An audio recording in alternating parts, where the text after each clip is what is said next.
જો તમે યુએસ જવાનું વિચારતા હોય તો મિત્રો આ વિડીયો તમારા માટે છે અને આ વિડીયોને ધ્યાનપૂર્વક સાંભળી અને પછી નિર્ણય લેજો કે તમારે યુએસ જવું કે નહીં.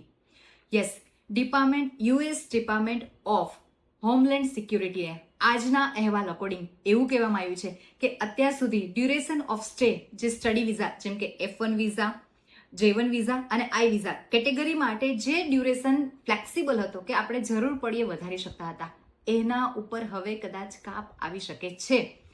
J1 વિઝાની વાત કરીએ તો મેક્સિમમ ડ્યુરેશન 4 વર્ષનું મળશે, જેની અંદર OPT પણ ઇન્ક્લુડ થઈ જશે. જો વિઝા એક્સટેન્શન જોતો હોય તો એના માટે વેલ એન્ડ એડવાન્સ સ્ટુડન્ટે એપ્લાય કરવું પડશે. સાથે સાથે એપ્લિકેશનમાં કદાચ ફિંગરપ્રિન્ટિંગ અને ડોક્યુમેન્ટેશન જેવી પ્રોસેસ ફરીથી પણ થઈ શકે છે. એટલે મિત્રો, વિઝા એપ્લાય કરતા પહેલા આ વાતને ધ્યાનમાં રાખજો. બીજી વાત છે J1 વિઝા, જેની અંદર પણ વિઝા ડ્યુરેશન છે 4 years.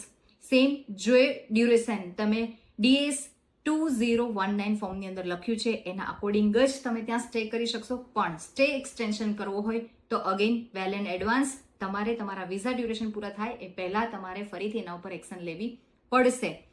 I વિઝા માટેનો મેક્સિમમ ડ્યુરેશન છે 250 ડેઝનું. એ ડ્યુરેશનમાં પણ જો વધારે કરવો હોય તો એડવાન્સમાં એપ્લાય કરી અને પ્રોપર ડોક્યુમેન્ટેશનની સાથે જ તમે એને એક્સટેન્શન કરી શકશો.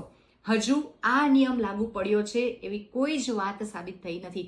આજથી જ હોમ અફેર્સ 30 ડેઝ માટે એક એવું અહેવાલ બહાર પાડ્યો છે કે તે લોકો 30 દિવસ સુધી કેલ્ક્યુલેશન કરશે અને એના બેઝ ઉપર તે લોકો નિર્ણય જાહેર કરવાના છે.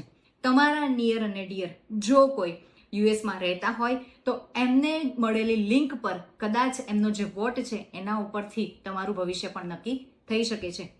તો મિત્રો, આના રિલેટેડ કોઈ વધારે માહિતી તમારે જોતી હોય તો આજે જ આ જે રીલ છે એને લાઇક એન્ડ શેર કરો અને નીચે તમારા કોઈ પણ પ્રશ્ન હોય તો કોમેન્ટ બોક્સમાં લખી શકો છો.